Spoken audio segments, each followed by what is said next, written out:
ओम नमः शिवाय। ओम श्री गणेशाय नमः। हर हर महादेव की जय। माता पार्वती की जय। नमस्कार, आप सभी का मेरे चैनल में हार्दिक अभिनंदन है, स्वागत है। आइए शनि प्रदोष व्रत कथा और महत्व। शनि प्रदोष व्रत कथा का पाठ खोया हुआ पद और प्रतिष्ठा लौटाता है और जीवन में उन्नति का मार्ग प्रसन्न करता है। प्रदोष व्रत कथा को जो भी व्यक्ति नियम पूर्वक पढ़ता है वह सदैव सुख का भागी बनता है। कहते हैं कि इस उपवास में संपूर्ण पापों का नाश करने की शक्ति होती है। प्रदोष व्रत कथा का पाठ करने वाले के भी सभी कामनाएं कैलाशपति शंकर द्वारा पूर्ण की जाती है। इसे करने से विधवा स्त्रियों का धर्म से गलानी होती है और सुहागन नारियों को सुहाग सदा अटल रहता है। बंदी कारागार से छूट जाता है। जो स्त्री पुरुष जिस काम को लेकर इतना उपवास करते हैं उनकी सभी कामनाएं शिव जी पूरी करते हैं। सूत जी कहते हैं कि त्रयोदशी का व्रत करने और प्रदोष व्रत कथा पढ़ने से गौ दान का फल प्राप्त होता है।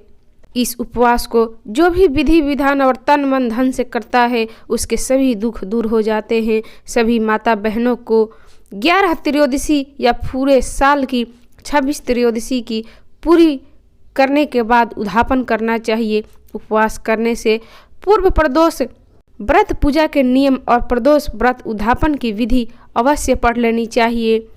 आइए जानते हैं कौन सा वार का कौन सा प्रदोष व्रत होता है। रवि प्रदोष व्रत कथा दीर्घ आयु और आरोग्य मता के लिए रवि प्रदोष करना चाहिए। सोम प्रदोष व्रत की कथा ग्रह बाधा निवारण कामना हेतु सोम त्रयोदशी करे। मंगल प्रदोष कथा रोग से मुक्ति और स्वास्थ्य हेतु मंगल त्रयोदशी उपवास करें। बुध प्रदोष की कहानी सर्व कामना सिद्धि के लिए बुध प्रदोष व्रत करें। बृहस्पति प्रदोष की कहानी शत्रु विनाश के लिए बृहस्पति का यह उपवास करें। शुक्र प्रदोष व्रत की कहानी सौभाग्य और स्त्री पुरुष की समृद्धि के लिए शुक्र प्रदोष व्रत करें। शनि प्रदोष की कथा खोया हुआ राज्य एवं पद प्राप्ति कामना हेतु शनि प्रदोष का उपवास करें। त्रयोदशी के दिन जो वार पड़ता है उसी का त्रयोदशी प्रदोष व्रत करना चाहिए तथा उसी दिन की कहानी पढ़नी और सुननी चाहिए।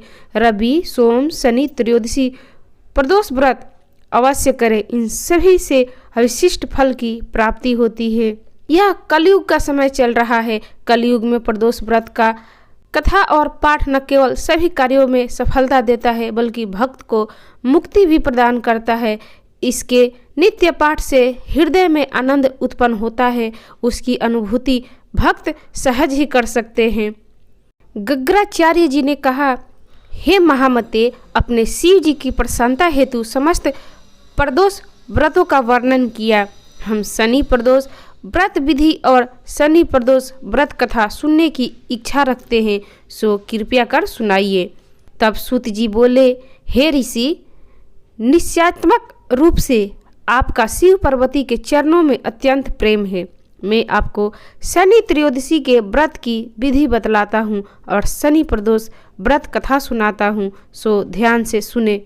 पुरातन कथा है कि एक निर्धन ब्राह्मण की स्त्री दरिद्रता से दुखी हो शांडिल्य ऋषि के पास जाकर बोली, हे महामुने, मैं अत्यंत दुखी हूँ, दुख निवारण का कोई उपाय बतलाइए। मेरे दोनों पुत्र आपकी शरण में हैं।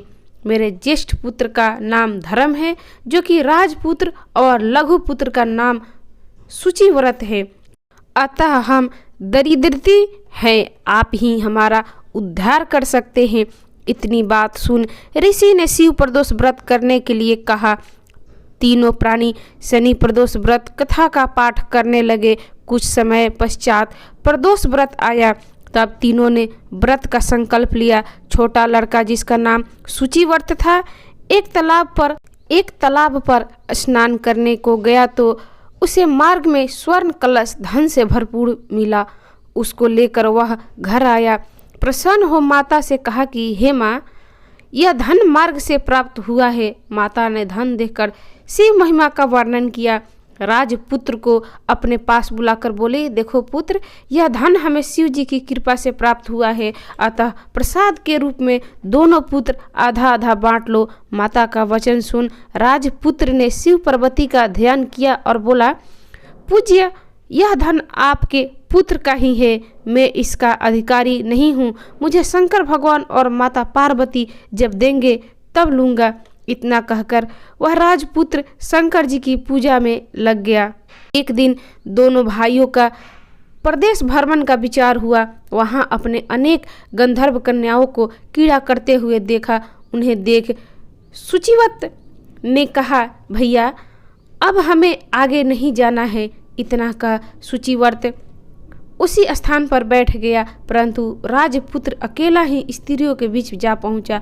वहां एक स्त्री अति सुंदरी राजकुमार को देख मोहित हो गई और राजपुत्र के पास पहुंचकर कहने लगी कि हे सखियों, इस वन में समीप ही जो दूसरा वन है, तुम वहां जाकर देखो, भांति भांति के पुष्प खिले हैं, वहां सुहावन समय है, उसकी शोभा देखकर आओ। मैं यहाँ बैठी हूँ, मेरे पैर में बहुत पीड़ा है। यह सुन सब सखियों दूसरे वन में चली गई। वह अकेली सुंदर राजकुमार को देखती रही। इधर राजकुमार भी कामुक दृष्टि से निहारने लगा। युवती बोली, आप कहाँ रहते हैं? वन में कैसे पधारे? किस राजा के पुत्र हैं? क्या नाम है? राजकुमार बोला, मैं विदर्भ नरेश का पुत्र हूँ, आप अपना परिचय दे। युवती बोली, मैं विद्रविक नामक गंधर्व की पुत्री हूँ, मेरा नाम अंशुमती है। मैंने आपकी मन स्थिति को जान लिया कि आप मुझ पर मोहित है। विधाता ने हमारा तुम्हारा संयोग मिलाया है। युवती ने मोतियों का हार राजकुमार को गले में डाल दिया। राजकुमार हार स्वीकार करते हुए बोला कि हे भद्रे, मैंने आपके प्रेम उपहार स्वीकार कर लिया, परंतु मैं निर्धन हूँ। राजकुमार के इन वचन को सुनकर गंधर्व कन्या बोली कि मैं जैसा कह चुकी हूँ वैसा ही करूँगी, आप अपने घर जाए। इतना कहकर वह गंधर्व कन्या सखियों से जा मिली। घर जाकर राजकुमार शुचिवर्त को सारा वृत्तांत कह सुनाया। शनि प्रदोष व्रत के कथा के अनुसार जब तीसरा दिन आया, वह राजपुत्र शुचिवर्त को लेकर उसी वन में जा पहुंचा। वही गंधर्व राज अपनी कन्या को लेकर आ पहुंचे। इन दोनों राजकुमारों को देख आसन दे कहा कि मैं कैलाश पर गया था, वहां शंकर जी ने मुझसे कहा कि धर्मगुप्त नाम का राजपुत्र है, जो इस समय राजविहीन निर्धन है, मेरा परम भक्त है। हे गंधर्व राज, तुम उसकी सहायता करो। मैं महादेव जी की आज्ञा से इस कन्या को आपके पास लाया हूँ, आप इसका निर्वाह करें, मैं आपकी सहायता कर आपको राजगद्दी पर बैठा दूंगा। इस प्रकार गंधर्व राज ने कन्या का विधि विधवत विवाह कर दिया। विशेष धन और सुंदर गंधर्व कन्या को पाकर राजपुत्र अति प्रसन्न हुआ। भगवत कृपा से वह समारोह उपरांत अपने शत्रुओं को दमन करके राज्य का सुख भोगने लगा। जो शनि प्रदोष व्रत कथा का पाठ करता है उसे खोई हुई पद, प्रतिष्ठा, संपत्ति अवश्य ही प्राप्त होती है। तो ये थी शनि प्रदोष व्रत कथा। आपको कैसी लगी? अच्छी लगी तो इसे लाइक करें, शेयर करें, मेरे चैनल को सब्सक्राइब करें। कथा सुनने के लिए आप सभी का धन्यवाद। शंकर भगवान की जय।